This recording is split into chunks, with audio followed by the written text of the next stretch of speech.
Okay, let's get ready for another Beacon 1% Better podcast where we discuss how to get 1% better every day with your host, Chip Kispert.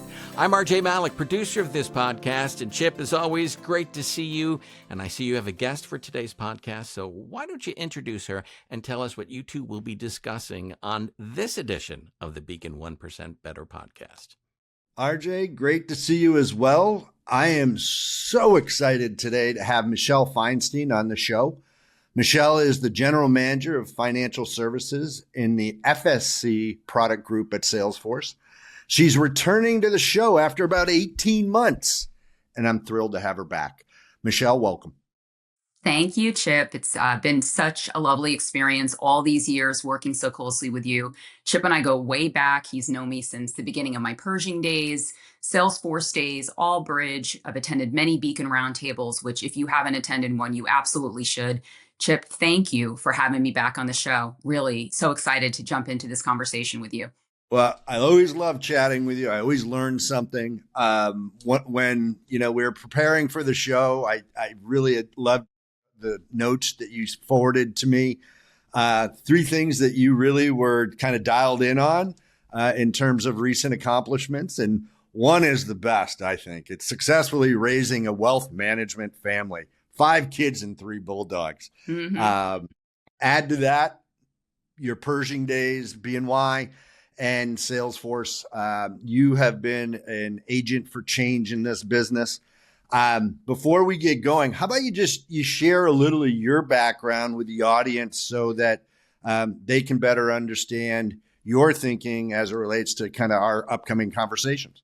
Sure. And I'm just going to give a little context to what is a wealth management family. So, it was just by accident and a little encouragement that as my children started to, graduate college and look for jobs, I started having them look at financial services. It's just such an amazing place to grow up and learn about the industry and technology. And so far, 4 out of 5 have landed, and some of them are at firms like Prudential, others at BlackRock, some of them are at RAAs. So it's a really nice mix. And my daughter is the outlier. She's international business, so we'll see what happens. As far as the bulldogs are concerned, they just benefit from being part of a wealth management family. And in terms of my background, some of you may know I've been in financial services for 30 plus years. And really, I think it's probably a cross between financial services and tech. So started in discount brokerage many years ago. That evolved into moving over to a clearing firm, which at the time was called Correspondent Clearing Services through Payne Weber, and I did conversion account management. And that really exposed me to understanding all the different changes that firms go through when they switch from one major clearing firm to another, whether it was Schwab to Pershing or Pershing to Fidelity. So that was a really great training ground. And it also put me right on the front lines with traders, with operations, with advisors. After that, I went into product management for many, many years. Some of you may know the suite of NetX solutions, NetX 360, NetX Investor. So I did product development for that platform for at least 15, and then went over to Allbridge, did business development for all of the great solutions that they provide. That also exposed me to things like data reconciliation, which is so applicable for what firms are challenged with today. And then my time at Salesforce has just been incredible. It lifted me out of financial services into big tech at a global level. And what Salesforce is doing with AI and data and just the expansion, going from a CRM to a full platform for so many industries has just been an amazing journey. That's great. I mean, you and I have worked with customers. We've worked outside of that realm. You're one of my go-to people in this space. And I always love chatting with you. So let's get into it. Okay. What are your thoughts on the state of wealth management today? So, I'm in a unique seat, right? From a global level, I'm meeting continuously with firms all around the world. And what's great is they're all sharing their challenges, their North Stars, their growth levers. And I think right now, our industry has always been in this state of constant change, but not like we are right now. Right now, firms are at an inflection point where they cannot wait another minute to change.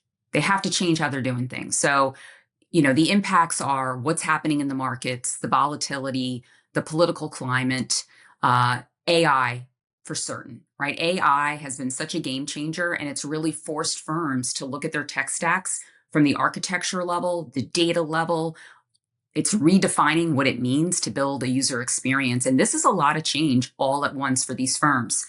At the same time, you're seeing a lot of market consolidation. You're seeing RIAs accelerate their speed in terms of making acquisitions of other RIAs. And that's also causing a lot of complexity and friction for these firms because now they're trying to blend the architectures and the legacy tech stacks of all these acquisitions, and it becomes a distraction. I know we're going to dig into the AI side of it, but I'd also say we should probably also talk about data. So we know in financial services, of all the different sectors, we have probably the most data of anyone. And some of it's structured, some of it's unstructured. I think the biggest challenge is it's really hard to access. And you cannot launch AI use cases that are valuable unless you unlock that data. I would add to that, unless you have quality data. 100% quality data, data that's going to easily map into and connect to other platforms and systems. So today, it's all about playing nice in the sandbox, and these platforms have to communicate. And now you're talking also agents communicating across many different service providers. Well, it's interesting because I think that if we look at that traditional model and people were adding in tech, right? They'd add in whether it's a platform utilizing clearing and custody, whether they're utilizing a platform like a Salesforce or others, whether they're using what I'll call more point solutions. It was kind of bringing all these pieces of the puzzle like together, and it basically created a lot of chaos for a lot of these RIAs. Yeah. Last week, I was at the Pershing RIA Growth Summit, and it was interesting to listen to what a lot of the very successful consolidators, aggregators, whatever you want to call them, that are buying practices and what they defined as success and what they were looking at. And they want to be able to create environments of growth, and that's centralized scale. That's right.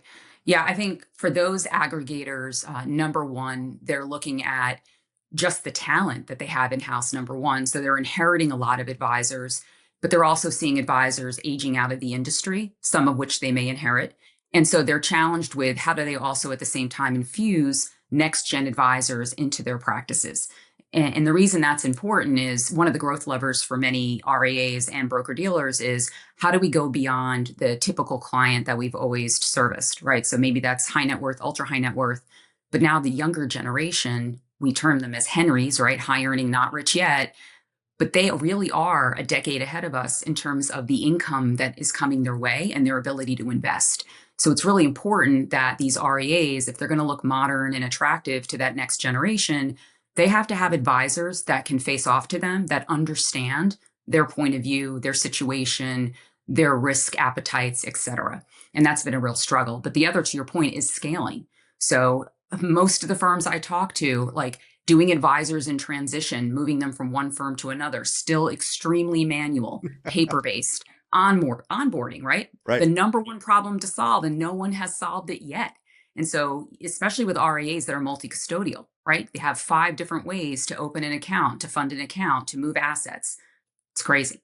I have a bunch of marketing and recruiting people coming into DC where I am today. We're hosting a roundtable, and recruiting and transitions is top of that list for our discussion. That's right. We go out and we look, and we're kind of, as you said, it's a manual, paper-based, Excel spreadsheet-driven process.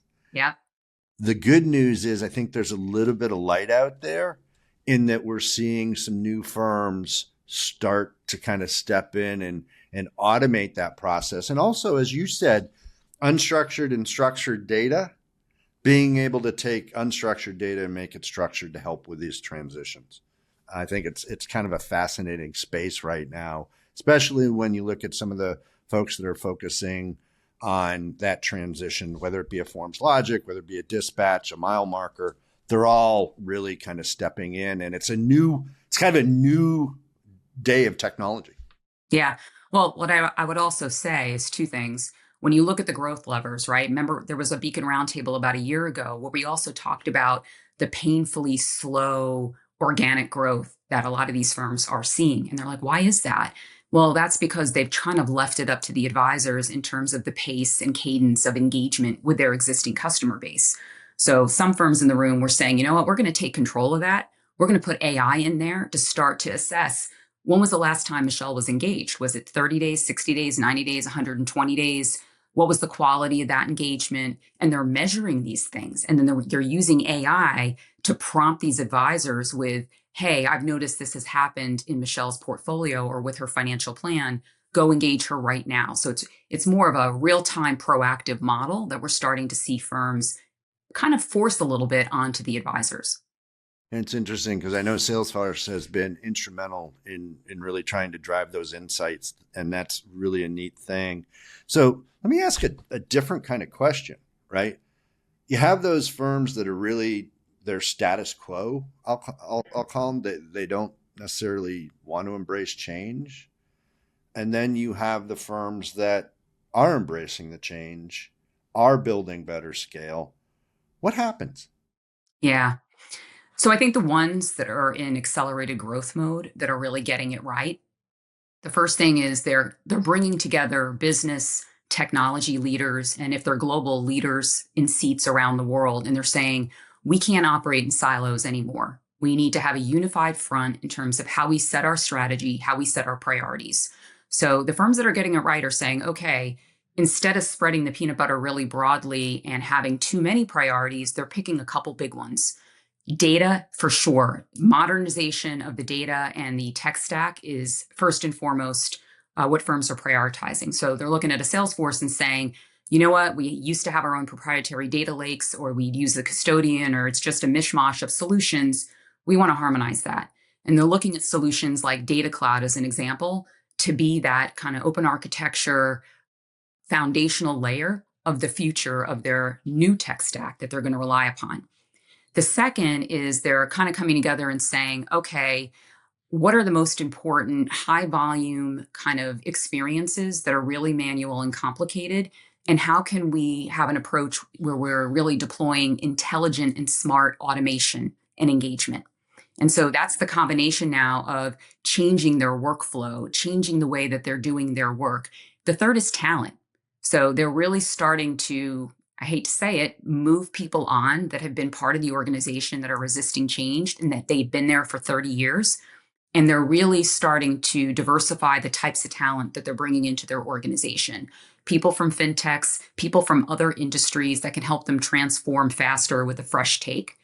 The last one I'll make is strategic partnerships. So I'm starting to see across asset management and wealth, instead of being builders and creating their own technology, they're looking for acceleration. And so they're being very strategic about reducing the number of partners and integrations they have in their tech stacks and getting that down to about 5 key players that can be really flexible and broad and add differentiated value to these clients and not put them in a position of having to build something when that partner is really good at it. No, we're going to consume it into our ecosystem, and that's going to accelerate us.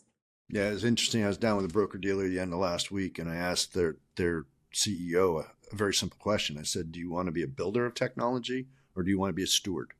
Yeah. And he looked at me and he didn't quite know how to answer the question. He goes, well, that's obvious. I want to be a steward. Mm-hmm. I go, we need to get you then to stop building technology. Right. So I think that's an unbelievable point you make right there.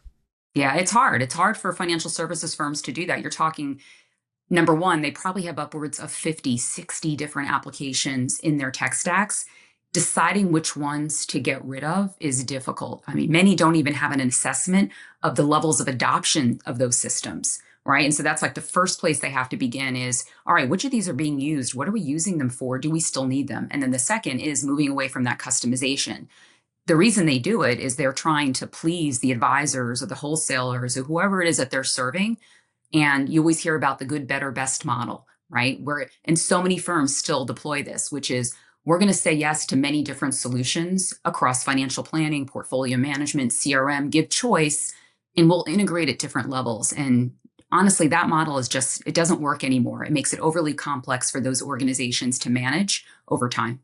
And I can echo what you just said with real life experience of a lot of these firms have a ton of tech and they don't even know how many people are using it. And that's a tough, Yeah. that's tough. Yeah. Right. I'm a big best practice person. Right. So you hit some big kind of windows with your preceding comments. Can you share some of, maybe 3, 4 of best practices, use cases that you've had the opportunity to see where wealth firms have adopted something and really were benefiting from it? So I'm going to go back to the AI topic and a couple of the use cases that are real being put into production this year. The majority of them is around a meeting command center. So we know that meeting prep, anything having to do with it, whether it's pre-meeting, during meeting, post-meeting follow-up, is the number one use case that we're seeing across asset management and wealth management firms, where they're using generative AI and autonomous agents to take on those tasks. Now, from a best practice standpoint, there's a lot to think about when you're trying to map a business process and all the different aspects of it. So, what we try to do at Salesforce is we give out a template that helps these firms think through by business process, what is every single job to be done associated to that business process, using meeting management as an example. And are you comfortable with AI taking on that job to be done 100%, 50%, 30%? And so they start to map red, yellow, green, how much of this can be agentic or handled by an agent.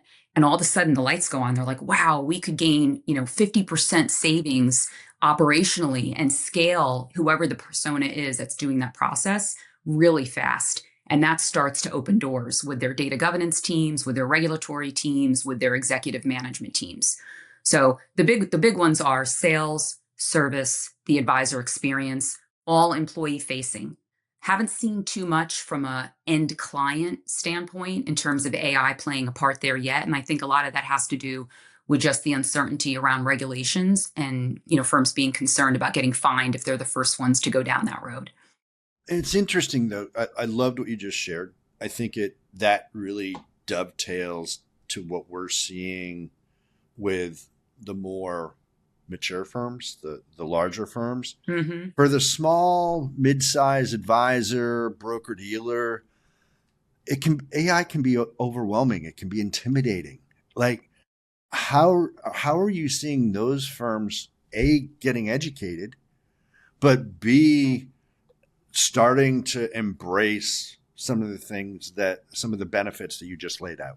Yeah. So the smaller firms are, instead of locking themselves into a very large enterprise solution, they're looking at niche providers. So I'll name a few, right? I hear a lot in the RA space around tools like Jump Sure. or Vanilla, right, for estate planning, or a couple others, but they do something that's very specific and unique using AI. And so they'll start to launch pilot programs with a branch office and use Vanilla. In fact, my own advisor just used that with me.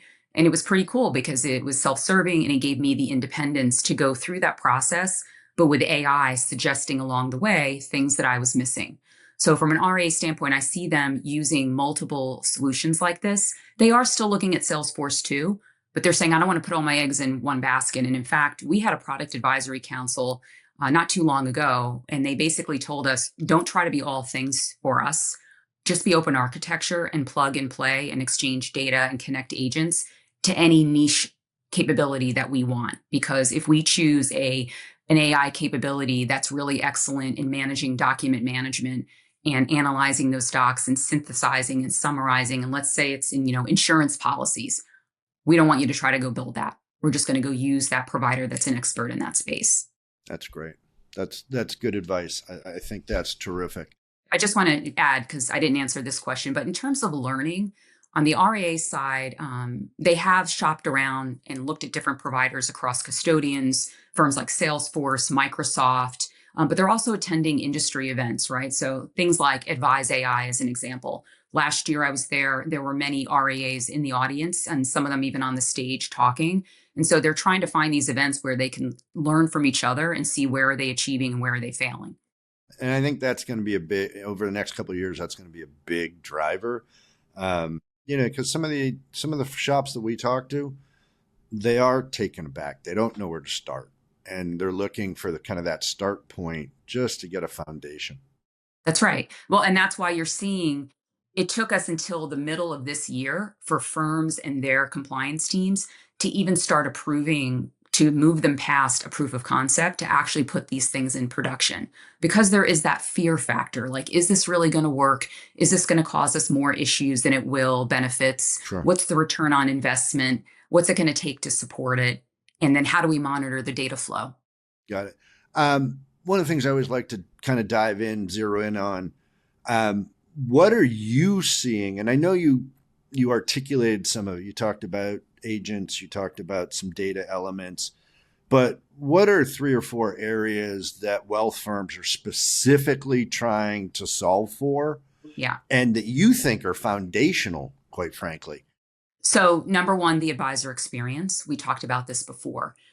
Most of the wealth firms are focused on weaving AI into the flow of work for the advisor, generative AI, autonomous agents, right? So things like automatically managing their meetings and schedules, right? Letting an AI tool take that on.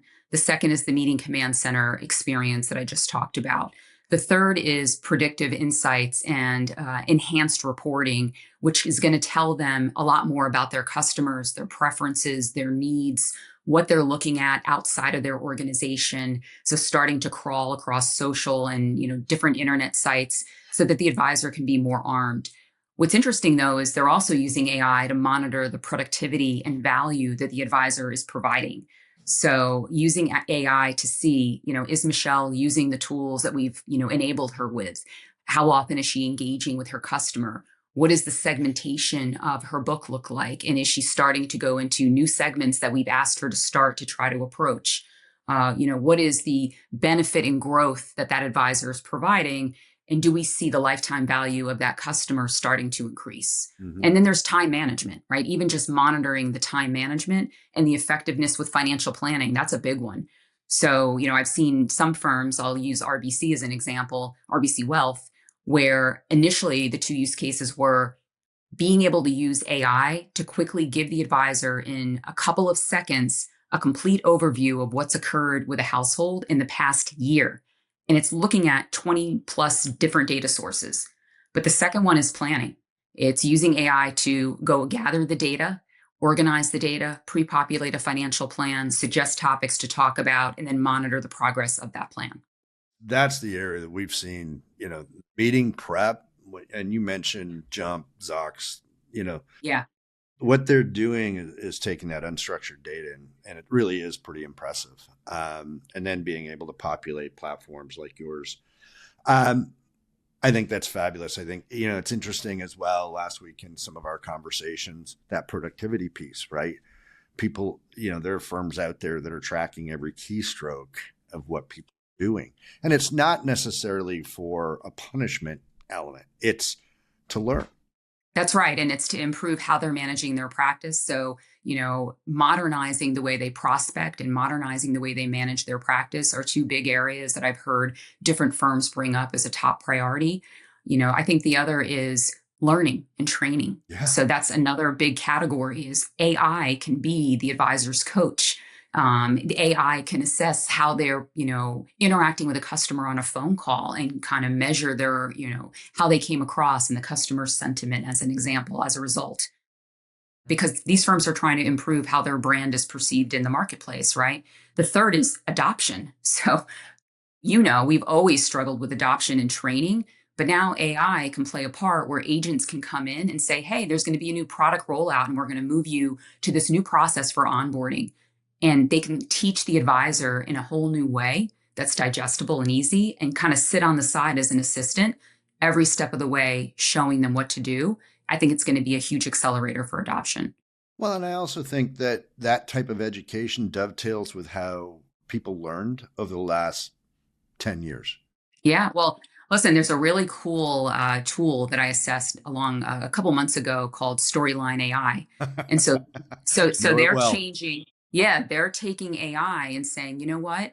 I'm going to review all these big documents or I'm going to review what's happening in an account, but I'm going to create short form videos that an advisor either can use for a learning perspective, or I'm going to enable the advisor to have this short form video that the AI has created about what's happening in Michelle's portfolio and with her plan.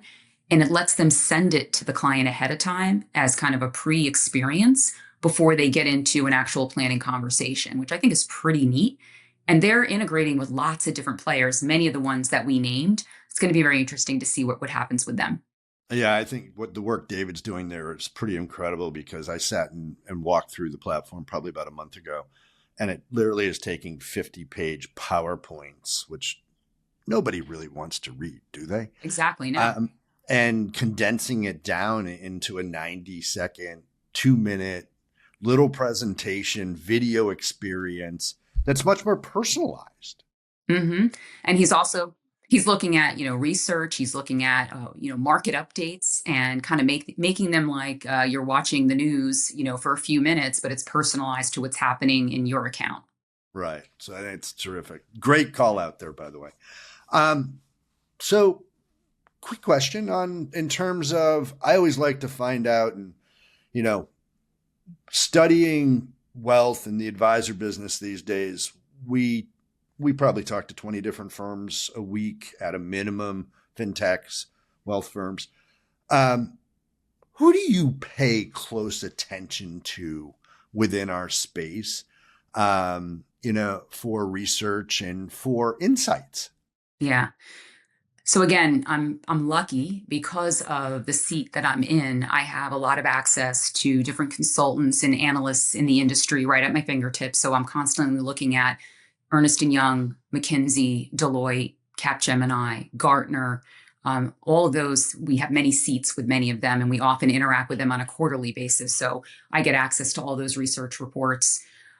The second is, because I'm meeting with so many customers live like you do, I'm in these strategy sessions. Sometimes they even invite me into their own executive steercos, and I'm a fly on the wall. So real time, I'm listening to how they're setting their strategies and their North Stars and their top objectives, what their growth levers are. And so it's a huge validating kind of exercise for me. And I can kind of quickly see what's changing, what's different, and what's consistent. I mean, the third are some of the standard ones, right? I'm always looking at Michael Kitces and his perspectives on the advisor experience, Joel Bruckenstein, some of the industry events. I try to make it a priority to make sure I'm there. And the last is Salesforce. I mean, Salesforce does very large studies on what's happening with AI, how's it getting adopted, what's happening in the realms of sales and service, where are firms investing. So all these different touch points feed into the perspective that I can give on a podcast or to an executive committee at one of our wealth firms. Absolutely great insight. I loved hearing that. I'm going to kind of jump to my final question. And we like to be curious here at Beacon. We're always trying to push the envelope a little bit. What do you see as the biggest game changer narrative redirect for the wealth management industry? So I think one of the biggest game changers is going to be, we're going to see a whole new way to solve for this fragmentation and integration problem. So historically, it's been through one-way or bidirectional APIs, right? But now with AI and the need to connect agent to agent and the need to connect different data clouds to each other, we're starting to see a very different integration protocol getting built. So it's termed MCP, but it's this orchestration layer that sits on top of any data lake. And it's out there right now. In fact, Salesforce is launching it at Dreamforce next week. But it's this ability to create real-time data streams using this fabric. And it's going to be much easier. And I think it's going to start to retire the standard way of APIs, which frankly, a lot of firms have been very slow or antiquated in terms of how they even build out their APIs. So I think we're going to move way past that. And that's going to get these streams of integration points speaking to each other a lot faster. And the agent to agent orchestration is going to be the biggest game changer I think we've seen in many, many years. I 100% agree with you. I was hoping you'd kind of go down that path because we do see MCP as changing the narrative Yeah. and getting away from kind of these point to point APIs to being able to have real security as well as the ability to move data effectively, efficiently. Yeah. And it's really important, right? Because no single wealth firm is going to have only one AI solution. They're going to be using these agents as employees sitting in all these different places and with all these different partners.